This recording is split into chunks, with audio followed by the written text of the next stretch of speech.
tuas mãos. Aquele apenas do meu coração. Você foi aonde você pôs a mão e me curou. E me curou. Me dá poder de filho. Você está na hora de eu andar sobre essa paz. Me dá poder de filho. Você está na hora de eu viver a multiplicação. Me dá poder de filho. Porque eu necessito da tua cura. Me dá poder de filho. Que batesse sobre mim a virtude do Espírito.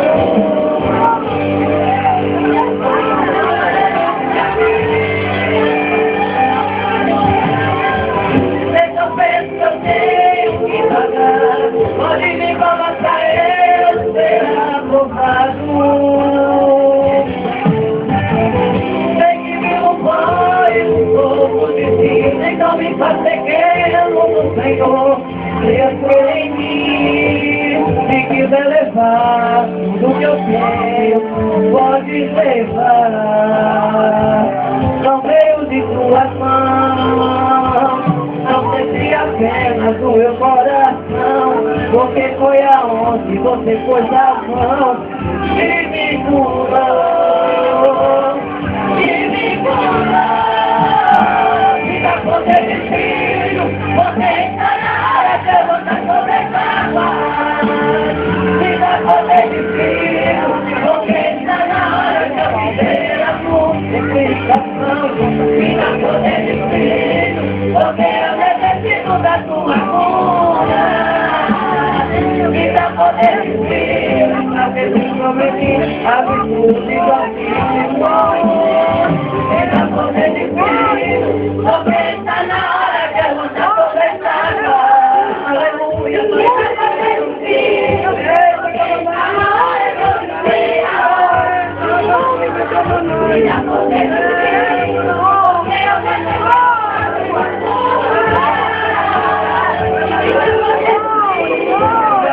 sobre mim a virtude do Espírito. Amém? Então, eu quando ele filho, só ele que pode te dar. Livro do profeta Ezequiel. Estamos de veras alegres, irmãos, por estar reunidos aqui nessa noite para entoarmos o nome do Senhor, com mais uma festividade com a mocidade. Já quero louvar pela vida do dirigente, da mocidade, que trabalharam para que viesse a acontecer esse conclave, para que viesse a acontecer essa festa. Eu acredito que ainda nesta noite, ainda tem algo de Deus para a tua vida. Aleluia! Aleluia! Então abra sua Bíblia aí, livro do profeta Ezequiel, capítulo de número 10. Eu quero me afastar um pouco aqui da leitura no qual foi feito, que é o tema dessa festividade. Ainda falta o menor, mas porém eu quero ler aqui o versículo de número 13 desse texto da palavra do Senhor. Amém? Diz a palavra do Senhor com a seguinte expressão: enquanto as rodas elas foram chamadas, ouvindo eu gal, gal. Amém? Amém? Somente esse versículo para que venhamos a ministrar nesta noite através da palavra do Senhor Jesus Cristo. Irmãos, quem nunca ouviu falar do profeta Ezequiel, aonde tem os seus textos, aonde tem as suas mensagens proféticas, aonde tem as suas revelações que mais identifica com a nossa vida? Por exemplo, a revelação que ele teve no capítulo de número 37, falando acerca do vale de ossos secos.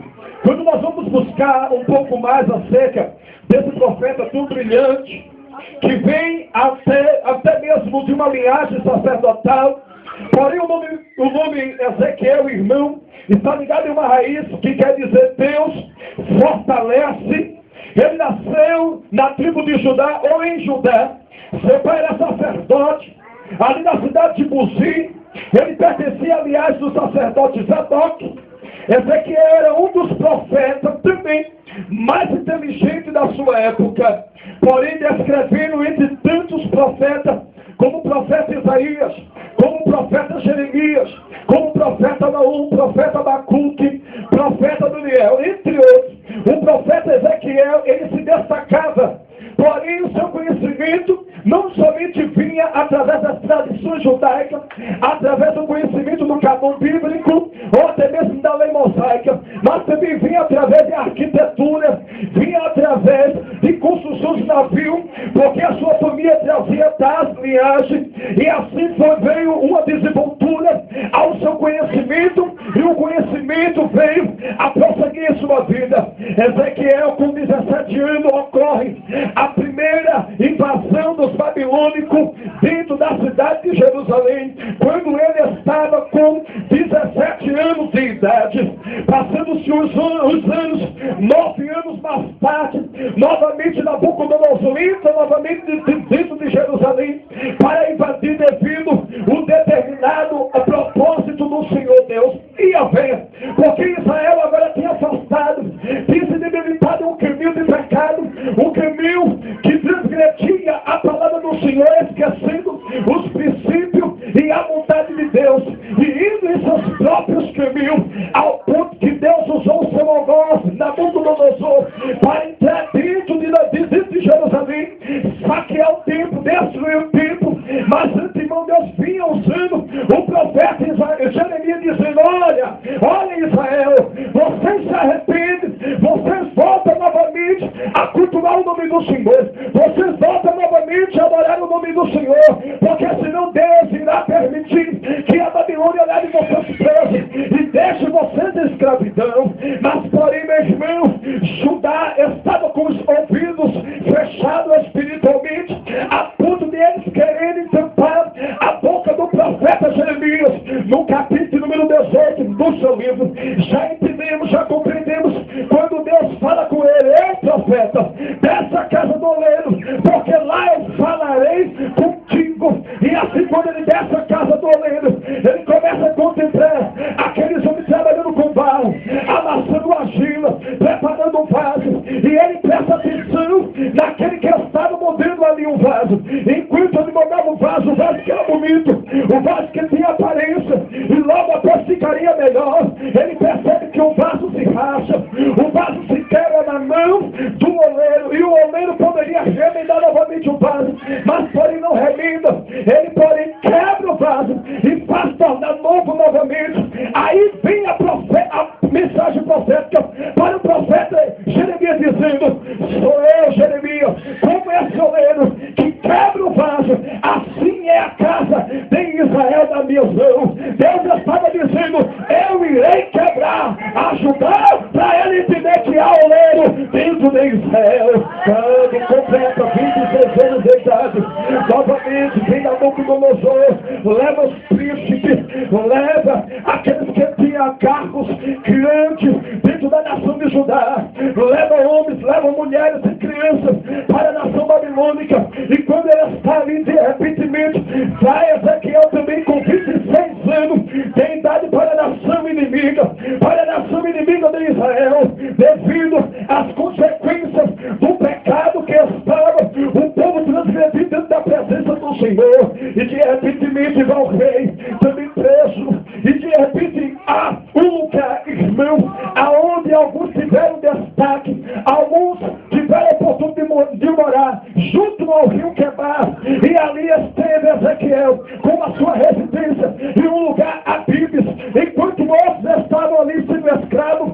enquanto outros foram levados para outra parte. Ezequiel fez morada ali em um lugar chamado Abibes, e junto ao rio Quebar ele começa a ter as primeiras visões, a primeira visão dos querubins, no qual nós fizemos a leitura, aonde ele começa a contemplar as visões da noite. E o interessante é que na casa de Ezequiel se tornou uma sinagoga daquela época, aonde os homens, mulheres vinham consultar ao Senhor Jeová ali na casa de Ezequiel e atender as cartas que Jeremias enviava para o mesmo, e ali se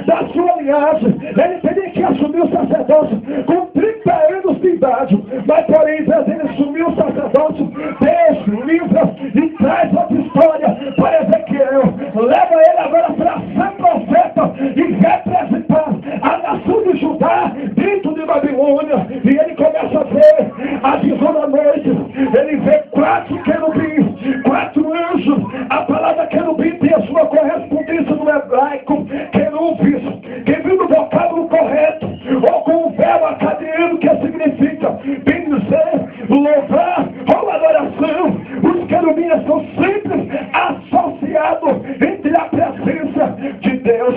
Os querubins são um grupo de anjos que estão em uma das categorias mais elevadas dentro da história da nação judaica. Se nós vamos vasculhar um pouco a palavra do Senhor, iremos contemplar lá no livro de Gênesis, depois que Adão e Eva pecam, estão lá os querubins guardando o Éden. Logo após, os querubins novamente aparecem diante da arca, em cima do propiciatório, parecendo em duas imagens de ouro, aonde se encontrava um querubim virado para o outro, isso simbolizando a presença do Altíssimo. E ele começa a ver, irmão, ali suas visões, um querubim que tinha rosto de homem. E esse osso de homem fala da sua face, fala da mente, ou a razão de todas as coisas que envolvem a natureza humana. Esse rosto de homem está trazendo um significado que o homem ele tem a sua razão, o homem ele tem a sua capacidade humana. Assim é o anjo. O anjo ele é inteligente. Ele começa a olhar para o segundo querubim e ele vê um querubim com rosto de boi. Isso fala da sua servidão ou da sua paciência. O que contemplamos e que entendemos segundo a palavra do Senhor é que os anjos eles são pendentes à voz de Deus. Se Deus manda ele ir, ele vai. Se Deus manda ele parar, ele para. Se Deus manda ele retroceder, ele retorna. Assim aconteceu devido à nação inimiga está se levantando contra Israel. Deus permitiu que o anjo destruidor viesse a destruir. Enquanto Deus não dava a segunda ordem, ele estava matando soldado, ele estava matando homem. Mas quando Deus mandou parar, ele parou, botou a espada na baía novamente para obedecer a voz do Senhor. Se vamos olhar a Bíblia da palavra do Senhor, vamos ver o anjo do Senhor indo em encontro a Salomé, indo em encontro a mãe de Susão. Se vamos olhar, vamos ver o anjo do Senhor indo em encontro a Gideão. Se vamos olhar, o anjo do Senhor, ele aparece ali na fornalha de fogo. E eu já quero abrir um parente nessa noite para entregar a vossa primeira palavra profética. Estando agora 3 homens dentro da fornalha de fogo, aparece um, aonde Nabucodonosor diz: esse é diferente porque tem a aparência dos filhos do Deus. Não era outro, era na teofania de Jesus Cristo. Era Jesus ali dentro da fornalha de fogo para dar livramento. E eu quero entregar a primeira palavra de Deus para o teu coração. Tu pode passar pela prova, mas tu não irá permanecer na prova. Tu pode passar da fornalha, mas não irá permanecer na fornalha. Tu pode passar pelas águas, mas não irás te afogar. Tu irás passar pelo fogo, mas não irás te queimar, porque eu te deixei no primeiro e te dá livramento.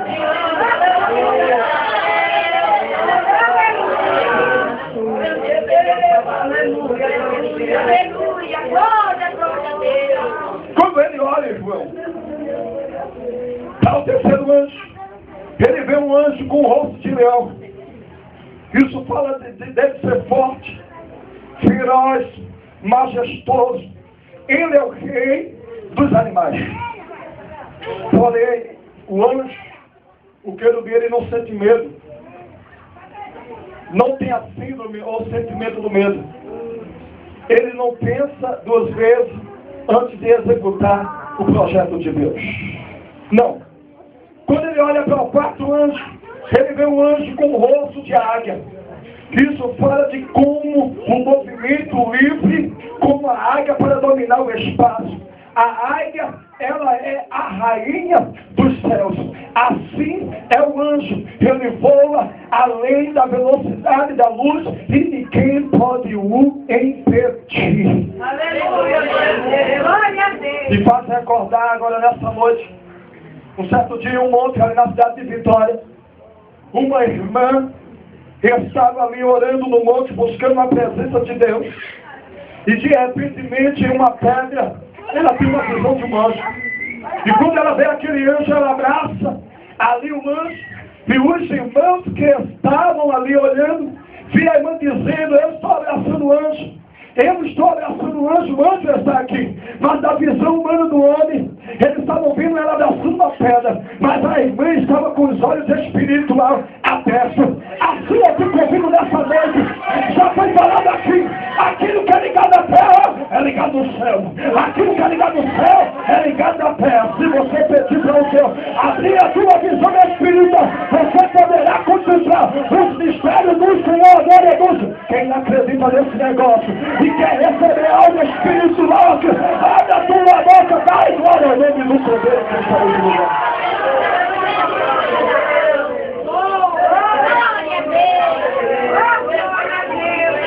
Aleluia. Irmãos, esse anjo, esses quatro querubins, ele representa os 4 evangelhos do Novo Testamento. O anjo com o rosto de homem, ou melhor, com o rosto de leão, ele representa o livro de Mateus. Porém, na genealogia de Jesus Cristo, ele tem uma linhagem do rei Davi. O leão, ele é o rei da selva. E Jesus, ele é rei sobre todos os reis. Na sua coxa está escrito rei dos reis e Senhor dos senhores. Porém, meu irmão, ele vem da linhagem de Davi. Quem nunca leu, quem nunca pôde contemplar alguém dizendo Jesus, ó filho de Davi, tem de misericórdia de mim. Isso fala da sua linhagem real, que ele vem do rei Davi. Porém, meu irmão, ele vê o segundo anjo, o anjo com o rosto de boi. Isso representa o livro de Sumar, simbolizando a dimensão de Jesus como servo. Jesus, ele não veio para mandar. Jesus não veio para impor ordem, mas porém ele veio para servir. E como ovelha muda, ele foi levado ao matador. Ele se serviu para dar oportunidade para que eu e você estivesse aqui nessa noite para glorificar e adorar o nome dele. Rosto de homem simboliza o livro de Lucas. Quando eu vejo o rosto de homem nesse anjo, eu vejo a sabedoria de Jesus Cristo. Porém, Jesus era inteligente. Jesus era carpinteiro por profissão. Jesus tinha conhecimento. Com 12 anos de idade, Jesus começou a ensinar ali aqueles que estavam dentro da sinagoga. Tem uma grande festa que tinha havido em Jerusalém. Quando seus pais o procuraram, ele estava lá sentado, ensinando aos doutores da lei os cenáculos bíblicos e a palavra do Senhor. A águia, ou esse anjo com rosto de águia, simboliza o livro de João, aonde revela a sua divindade. O próprio Cristo, ele disse no livro de João que ele e o Pai é a mesma pessoa. Quem vê a ele, vê o Pai. Ele disse, eu sou a porta. No livro de João, ele disse, eu sou o pão que desceu do céu. No livro de João, ele disse que ele era o maná que desceu do céu. No livro de João, isso fala da sua divindade. Jesus era Deus, o mesmo Deus que veio para passar ou entender aquilo que o homem ou a mulher está passando. Mas numa terceira visão, ou terceiro significado, podemos contemplar no rosto desse anjo, podemos ver a representação de Deus. Quando Ezequiel olha para esse anjo, em um terceiro significado, ele vê a representação de Deus. Quando Ezequiel olha para os pés dos anjos, ele vê a representação do Deus Filho, Jesus, o anjo que com as suas 6 asas voava. Isso fala da representação do Espírito Santo. E novamente eu já quero abrir um parênteses nessa noite. O Espírito Santo, em seu simbolismo, ele representa o vento. No livro de Gênesis capítulo 1, versículo número 2, a Bíblia diz que ele se movia sobre a face das águas, se movia como um vento.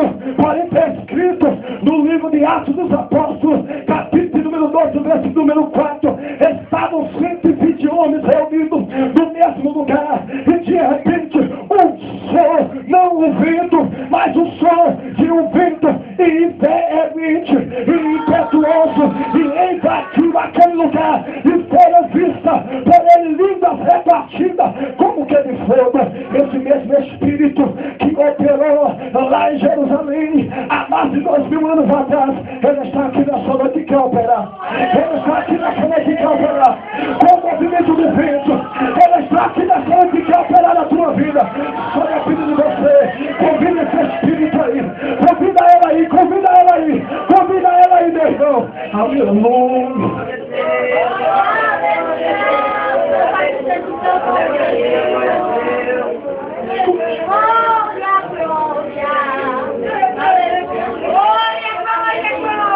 Tem outra representação. O rosto fala de onisciência, o pé de onipresença.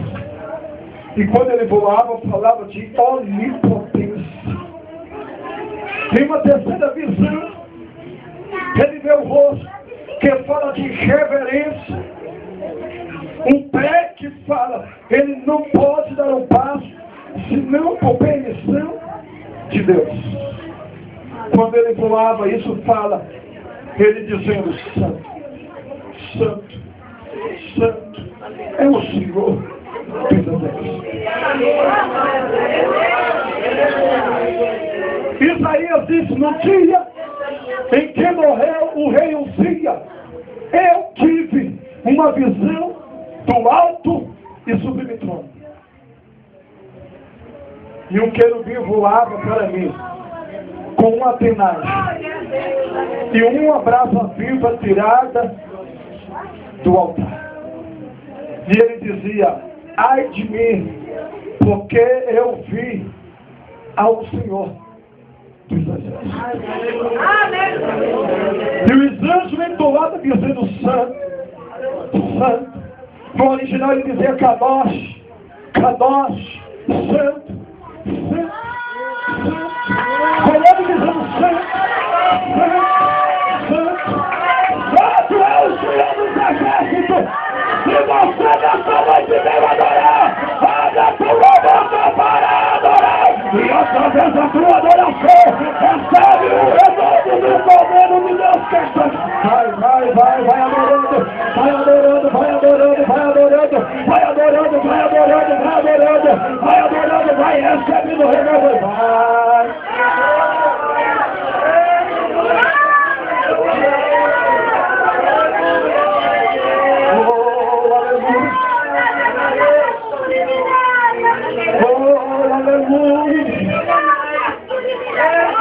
Aleluia! Deixa eu ver o que o Espírito Santo quer fazer sobre a tua vida nessa noite.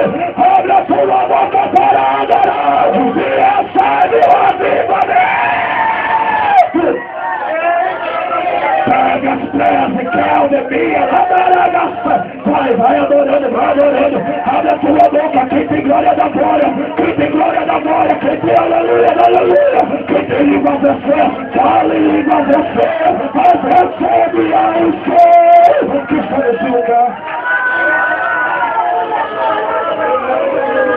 Oh, aleluia. Quem pode aqui, meu irmão? Pode adorar a Ele. Oh, aleluia.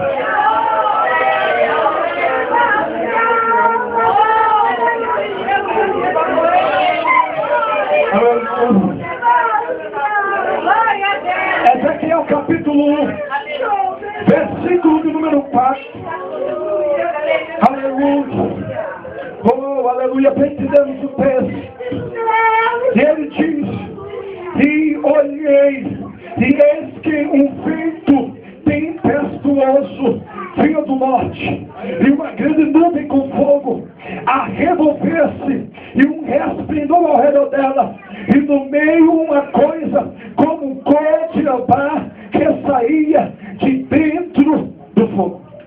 Glória a Deus. Aleluia. Aleluia. Glória a Deus. Essa cor de ambar, irmão, é a cor da glória de Deus. Ezequiel viu a glória de Deus. Glória.